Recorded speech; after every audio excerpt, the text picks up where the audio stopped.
मैं अपने जीवन के हर पल का आनंद उठाती हूँ, हर घड़ी का आनंद उठाती हूँ। अब मैं आपको सत्य बताऊंगी कि ये मेरे लिए बहुत कठिन था।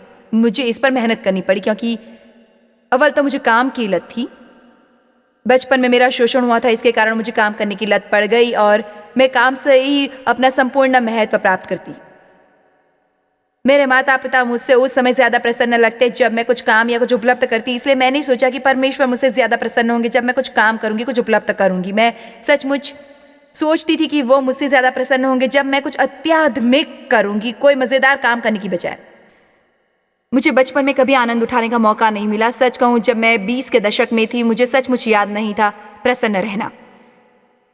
और मेरा शोषण हुआ था, इसलिए मैं वयस्क हुई तो मुझ में एक बच्चा नहीं था और ये बात अच्छी नहीं होती। हर स्वस्थ वयस्क के लिए अंदर एक स्वस्थ बच्चा होना बहुत जरूरी होता है। आपको काम करना आना चाहिए, पर आपको आनंद उठाना भी आना चाहिए। जब मुझे यूहन्ना 10:10 समझ आने लगा, चोर किसी और काम से नहीं परंतु केवल चोरी करने और घात करने और नष्ट करने को आता है, पर यीशु ने कहा मैं इसलिए आया कि वो जीवन पाए और जीवन का आनंद ले। मैं बहुत क्रोधित होने लगी कि शैतान ने मुझे ऐसे छला था कि मैं सोचने लगी कि आनंद लेना पाप होता है। अगर मैं किसी तरह का आनंद ले रही होती तो उसमें जरूर कुछ गलत होता। कुछ लोग मेरी बात बिल्कुल समझ सकते हैं। हर बार आप आराम करने की कोशिश करते हैं, मन बहलाते हैं, हर बार जब आप काम करने या कुछ आध्यात्मिक करने के अलावा कुछ और करते हैं, आपको कुछ धुंधला स्पष्ट महसूस होता है कि कुछ तो गलत है। ठीक है, आप सभी को नहीं, पर बहुतों को। मैं जानती हूं कि शायद लाखों लोग टीवी पर देख रहे होंगे। मेरे विचार से बहुत से लोग परमेश्वर के साथ संबंध से इसलिए पीछे हटते हैं क्योंकि वो परमेश्वर की सेवा को एक काम और नौकरी समझकर करते हैं। वो सोचते हैं तब उसके जीवन में हर चीज को आध्यात्मिक होना पड़ेगा और उन्हें केवल कोने में बैठकर प्रार्थना करनी होगी, बाइबल पढ़नी होगी या उसका अध्ययन करना होगा। देखिए, परमेश्वर ने आपके लिए एक महान, बड़ा, सुंदर, शानदार संसार बनाया है। वो चाहते हैं कि आप उसका आनंद लें, लौकिक ना बने और उन चीजों का आनंद लें जो उन्होंने बनाई हैं। और वे चाहते हैं कि हम एक दूसरे का आनंद लें, अपने आप का आनंद लें और उसका आनंद लें। समय के बारे में एक दिलचस्प बात बताती हूं। हमारे जीवन में जो समय गुजर जाता है उसे दोबारा नहीं पा सकते। हम हमेशा कहते हैं काश मैं दोबारा 40 वर्ष का होता। ऐसा कभी नहीं होने वाला, क्योंकि हम जितना भी समय जी चुके हैं उसे वापस पा नहीं सकते। जब ये दिन ढलेगा तो चला जाएगा, हम उसे दोबारा नहीं पा सकेंगे। वो 2 घंटे जो हम यहां गुजारते हैं गुजर जाएंगे, चले जाएंगे, हम उन्हें फिर नहीं पा सकते। मैं इन सभाओं पर काम करती हूं, ये मेरा काम है और जब मेरा काम हो जाएगा तब मैं बहुत आनंद उठाऊंगी। आखिर मुझे ये विचार आया कि मैं एक तरह से इस मंच पर जीती हूं और यदि मैं इसका आनंद नहीं लूंगी तो मेरे पास किसी और चीज का आनंद लेने के लिए ज्यादा समय नहीं होगा। इसलिए मैंने आनंद उठाने का फैसला किया। आज मैं जो चाहे करूं, पर मैं उसका आनंद लेती हूं।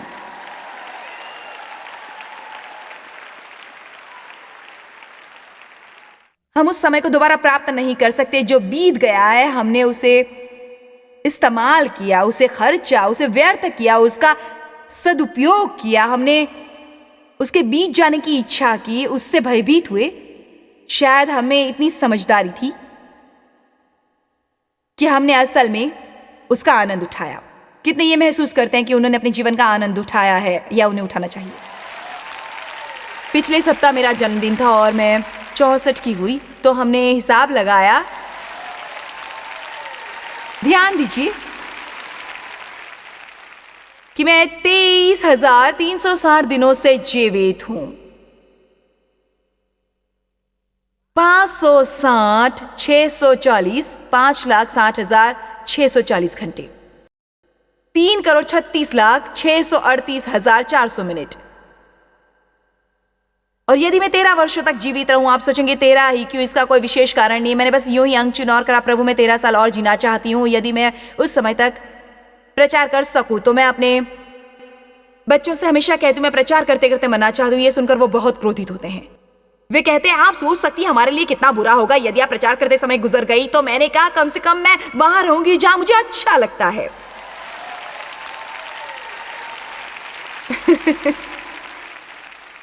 तुम्हारे पास नहीं है क्योंकि तुम मांगते नहीं हो। यदि आप उस वक्त होंगे जब मैं मरूं, यदि मैं प्रचार करते करते जाऊं तो समझ लेना कि,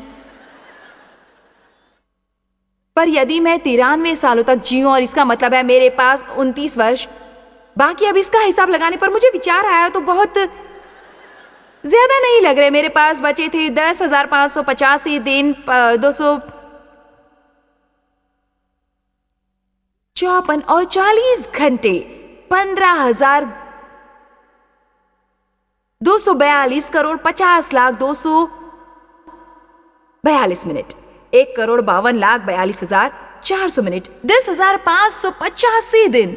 मैं पहले से ज्यादा जोश महसूस कर रही हूं। मैं अपने जीवन का एक भी दिन व्यर्थ नहीं करूंगी, एक मिनट भी व्यर्थ नहीं करूंगी, एक दिन से भी भयभीत नहीं होंगी, न उसके बीच जाने की इच्छा करूंगी। कभी मत कहना मुझे बहुत खुशी होगी अब ये दिन गुजर जाए। बस टाइम पास करूंगा। आज क्या कर रहे हो? बस टाइम पास करूंगा। हमें ऐसा नहीं करना चाहिए। हमें निश्चित करना चाहिए कि हम ऐसा कुछ करने में समय गुजारेंगे जो हम सचमुच करना चाहते हैं, और चाहे हम जो भी करें हमें उसका आनंद लेने का फैसला करना चाहिए। हर काम का जो हम करते हैं, हम तकरीबन 60 लोगों के साथ यात्रा करते हैं। उनकी ज़रूरत होती है ये सब लगाने के लिए, और ये सब चीज़ें ऊपर चढ़ाने और उन्हें नीचे उतारने और उन्हें फिर ट्रक में चढ़ाने को। और जब हमारी टीम को घर लौटना होता है, उनका थका होना स्वाभाविक होता है। वो जितना जल्द हो सके प्रस्थान करने की कोशिश करते हैं। मेरे विचार से सभी, चाहे मैं ये पक्का नहीं जानती, पर मैंने उनमें से कुछ से बात की, पर वो आज शाम 6 बजे से पहले नहीं निकल सकते। मुझे वो दिन याद है। अब उस घटिया हवाई अड्डे पर जाना पड़ेगा। वही मैं बहुत दुखी होती जब घर जाने की प्रतीक्षा कर रही होती। मैंने अंत में एक दिन सोचा, यदि मुझे यहां बैठना है तो मैं इसका आनंद उठाऊंगी, मैं इसका आनंद लूंगी। यदि आप फैसला कर लें कि किसी भी चीज का आनंद ले सकते हैं, यदि आप फैसला कर ले तो ट्रैफिक में भी फंसने का आनंद ले सकते हैं। आज ही फैसला कर लो और इसके बारे में सोचना और इकरार करना आरंभ करो। मैं अपने जीवन के हर पल का आनंद लेती हूं और लेती रहूंगी। बहुत से लोग इस तरह की सभाओं में आते हैं, फिर जब जाने का समय आता है वो भयभीत होने लगते हैं सफर से, या घर जाने से भयभीत होते हैं। आप में से कुछ ने पहले ही फैसला कर लिया है कि आप क्रोधित होंगे जैसे ही घर में घुसेंगे, यदि घर उस हालत में नहीं होगा जैसा आपने आपके लौटने पर रखा था।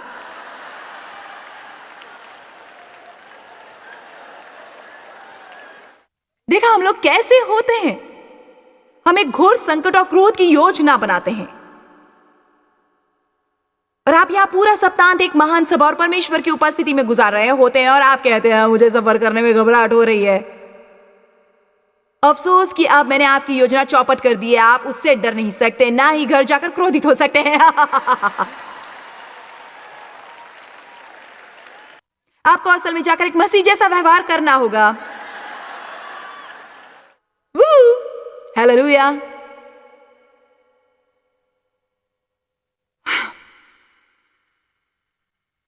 हम केवल वर्तमान पल के बारे में आश्वस्त हो सकते हैं। कोई नहीं जानता क्या होने वाला है आगे उनके जीवन में। हम जिंदा है तो उसका जश्न मनाते हैं। आइए जश्न मनाना आरंभ करें जिंदा होने का। स्वभावदेशक 2:4। मैंने बड़े बड़े काम किए। मैंने अपने लिए घर बनवा दिए और अपने लिए दाग भी बारियां लगवाई। मैंने अपने लिए बारियां और बाग लगवा दिए और उनमें भांति भांति के फलदायी वृक्ष लगाए। मैंने अपने लिए कुंड खुदवा लिए कि उनमें से वो वन सींचा जाए जिसमें पौधे लगाए जाते थे। मैंने वृक्षों को विकसित किया और इसी तरह से वो आगे बताते हैं, मैंने अपने लिए बनाया, मैंने अपने लिए किया। वचन 17। इसलिए मैंने अपने जीवन से घृणा की।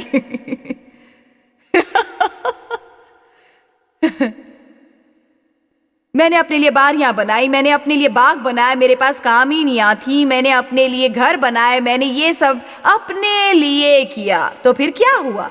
मैंने जीवन से घृणा की, क्योंकि जो काम संसार में किया जाता है मुझे बुरा मालूम हुआ, क्योंकि सब कुछ व्यर्थ और वायु को पकड़ना है। अच्छा होगा कि आप केवल पैसा कमाने की होड़ में न लगे रहकर संबंध बनाने के लिए समय निकालें, क्योंकि जब मरने वाले होंगे आप अपनी बचत के बारे में नहीं पूछेंगे, बिल्कुल भी नहीं।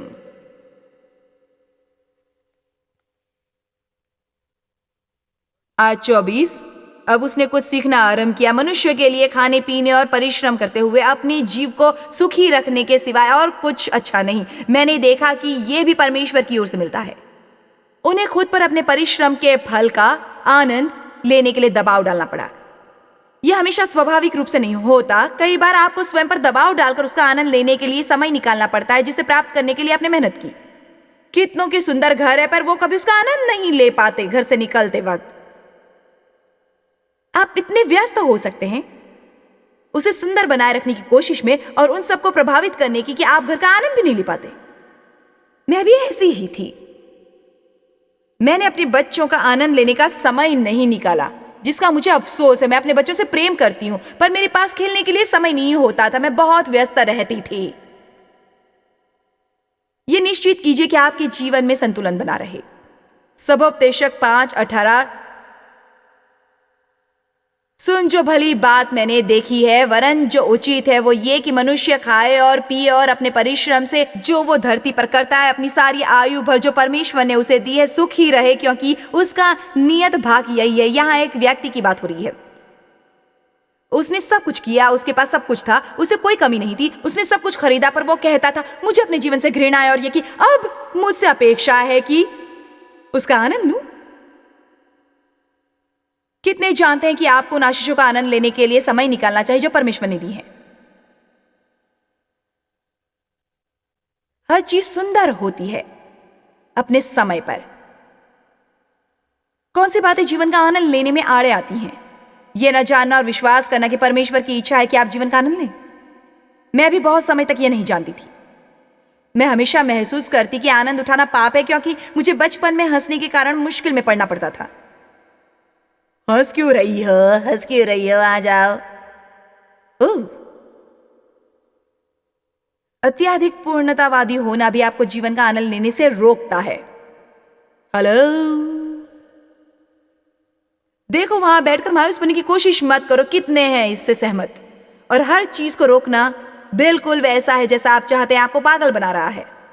ठीक है, केवल आप ही उसके बारे में कुछ कर सकते हैं। आपको समझना है, फेर बदल कर अनुकूल बनना और परिस्थितियों को स्वीकार करो। आमीन। सालों पहले मैंने रसोई की मेज के नीचे एक अच्छा सबक सीखा। ऐसा होता है कि हर रात कोई ना कोई अपना दूध टेबल पर गिरा देता था, और उन दिनों ऐसे टेबल हुआ करते थे जिनके बीच में एक दरार होती थी। वो ऐसा था मानो दो पाटों को एक साथ रखा गया हो और दोनों के बीच में एक पत्ती लगा सकते थे। इसलिए जब किसी से कुछ छलक जाता तो हमें फुर्ती से उसे पोंछना पड़ता, इससे पहले कि वो उसमें घुस जाए, क्योंकि उस दरार में हर तरह का कूड़ा करकट और गंदगी होती थी, और विशेष तौर पर वहां दूध गिरता तो वो फट जाता और बहुत बदबू आती। सो जब भी बच्चों से कुछ गिर जाता तो मैं पागलों की तरह रसोई घर में भागकर कपड़ा लेकर आती ताकि उसे जल्दी से पोंछ सकूं, साफ कर सकूं। एक पल भी नहीं रुक पाती थी और मैं मेज के नीचे जाती। वो टांग ऊपर से नीचे बह रहा होता और मैं सोच रही थी यहाँ एक पल की शांति नहीं है, एक पल की शांति नहीं है। हर रात कोई कुछ ना कुछ गिरा देता और मुझे साफ करना पड़ता है, बड़ा बड़ा बड़ा। पवित्र आत्मा ने उससे कहा, जॉर्ज तुम कुछ भी कर लो, इस दूध ने टांगों से ऊपर मेज में जाकर दोबारा उस ग्लास में नहीं जाना है। सो उन्होंने कहा, तुम परिस्थितियों को स्वीकार करना क्यों नहीं सीखती?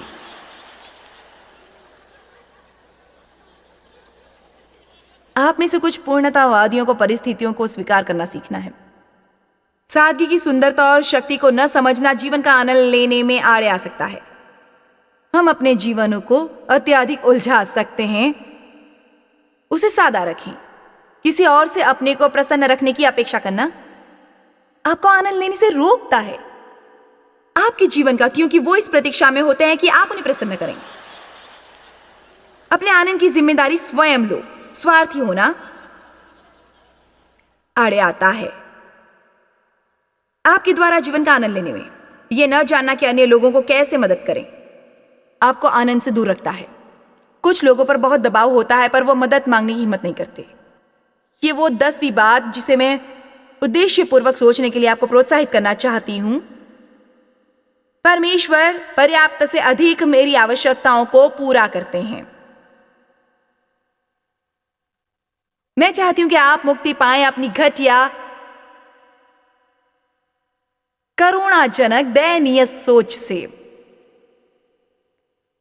भजन 35:27 के अनुसार यहोवा अपने दास के कुशल से प्रसन्न होता था।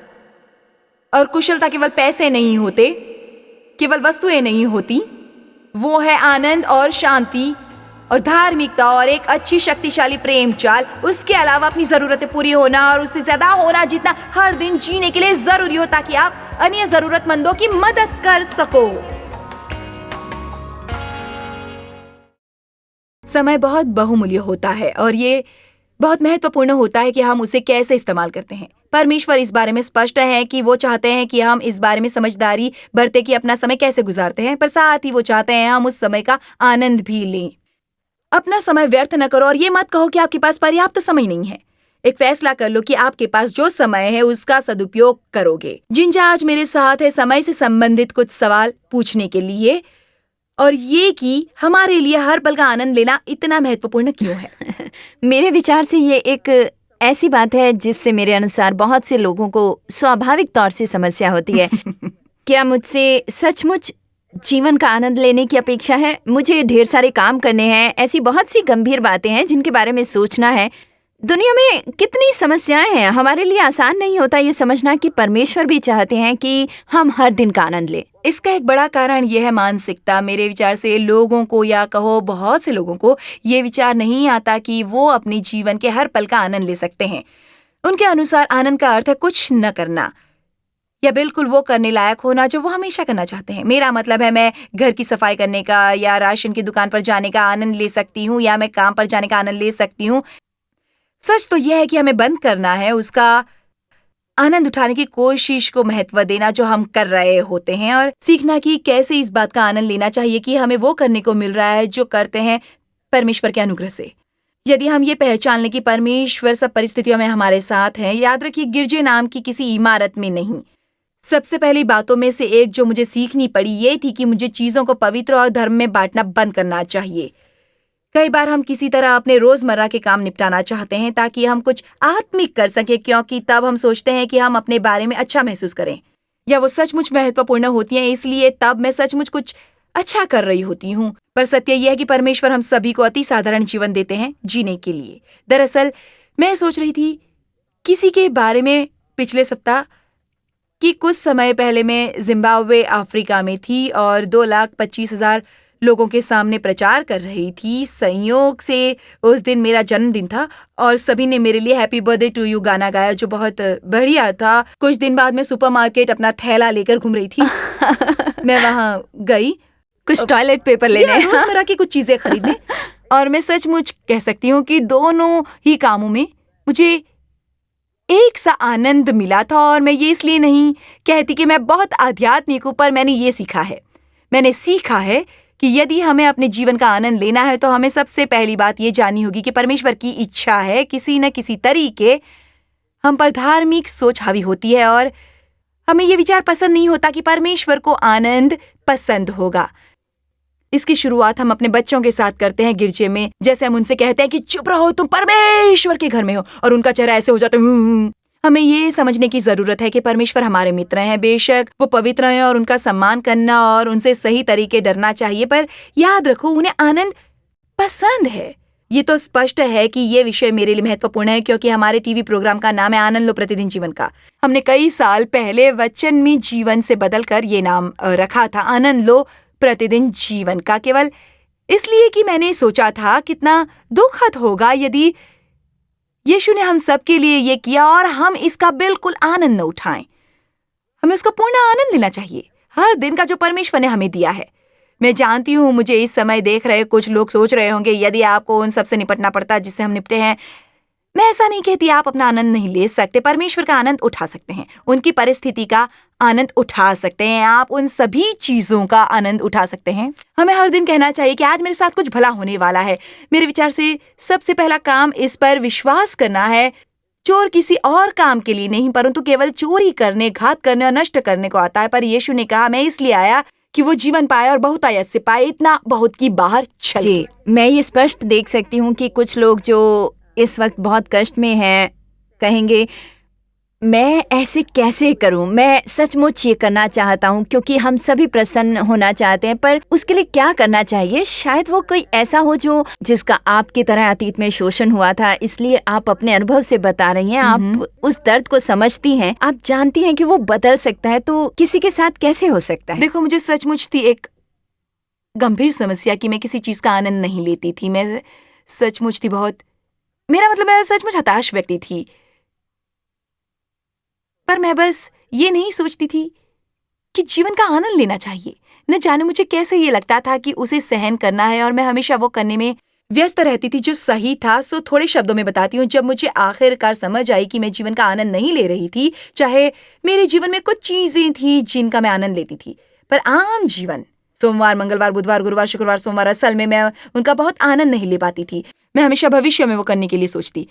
जब मुझे समझ आई कि मैं जीवन का आनंद न लेकर परमेश्वर के दिल को दुख पहुंचा रही थी और ये कि यीशु इसलिए मरे कि मैं अपने जीवन का आनंद ले सकूं, तब मैंने निश्चय किया कि मैं अपने जीवन का आनंद लूंगी। पर फिर मुझे उसके बारे में कुछ इस तरह विचार करना पड़ा कि मैं अपने जीवन का आनंद क्यों नहीं उठा रही। मेरे जीवन में क्या बदलने की जरूरत है जिससे मैं उसका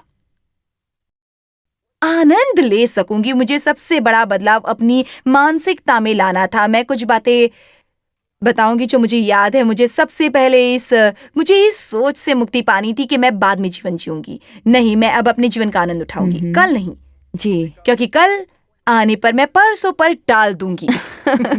आपको कहना चाहिए मैं आज आनंद उठाने वाली हूँ और मुझे ये विश्वास करना आरंभ करना था कि मैं तब भी जीवन का आनंद ले सकती हूँ जब मेरे जीवन में सब कुछ परिपूर्ण न होता। कि मुझे कुछ ऐसी बातें ढूंढनी थी जो अच्छी थी और उनका आनंद लेना था। मुझे ये सीखना था कि मेरी काम करने की बहुत प्रवृत्ति थी, बहुत लत थी। मैं हमेशा परमेश्वर को प्रसन्न करने और सही करने की कोशिश करती और मुझे ये सीखना पड़ा कि वो हमारे विश्वास से प्रसन्न होते हैं। बेशक परमेश्वर को इसकी परवाह है कि हम क्या करते हैं, पर वो हमारे परिपूर्णता से किए कामों से प्रसन्न नहीं होते। सो हम सचमुच जी, अपने जीवन का आनंद नहीं ले सकते जब तक परमेश्वर पर विश्वास करना नहीं सीखते, क्योंकि किसी को भी कभी भी समस्या हो सकती है। मेरा मतलब है, मैं पिछले शनिवार ये सोचकर खाना खाने गई कि सब कुछ बढ़िया और मजेदार होगा, पर कुछ ऐसा हुआ जिसने दिन का पूरा नक्शा बदल दिया। उसके बाद वो दिन इतना मजेदार नहीं रहा क्योंकि मैं निराश रह गई। 3-4 दिनों तक चलने वाला बुरा सपना।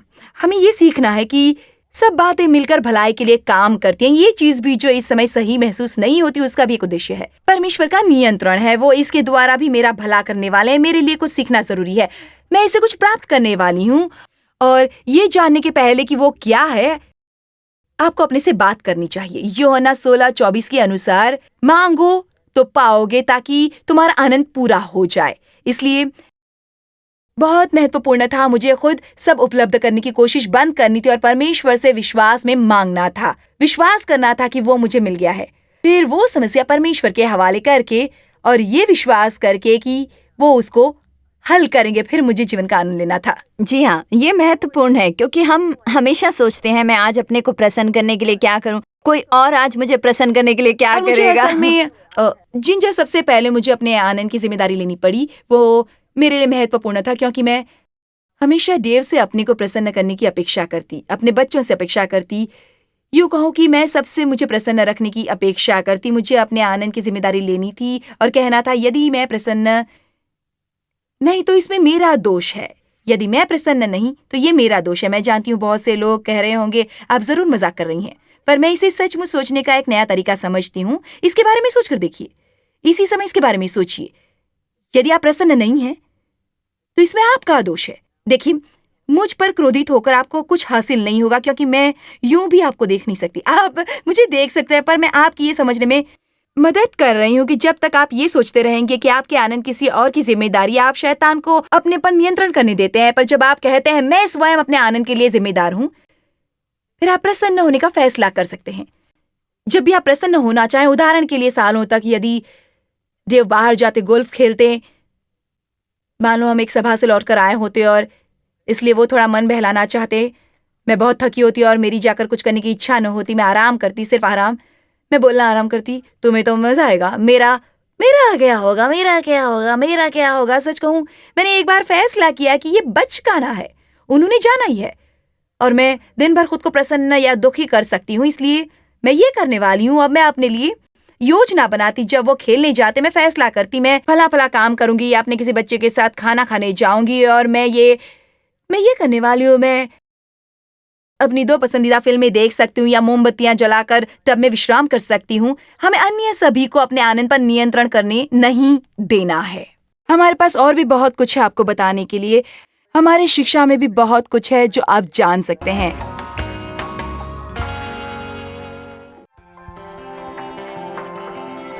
जॉय स्माइल मिनिस्ट्रीज में आप हमारे लिए कितने अहम हैं, इसका आपको अंदाजा नहीं। हम आपके आभारी हैं और हम धन्यवाद करते हैं अपने सब मित्रों और सहयोगियों का कि उन्होंने इस विश्वव्यापी सेवकाई को संभव बनाया। मिलकर हम भूखों को खिला रहे हैं, गरीबों को पहना रहे हैं और कई देशों में सुसमाचार पहुंचा रहे हैं। कृपया हमसे संपर्क करें या विजिट करें jmmindia.org पर। आज ही अपनी प्रार्थना के अनुरोध बताने के लिए, हमारे साधनों के बारे में और जानकारी और चॉइस की सभाओं का शेड्यूल जानने के लिए, और हमारे सहयोगी बन जाएं दुनिया भर में मसीह का प्रेम बांटने के लिए।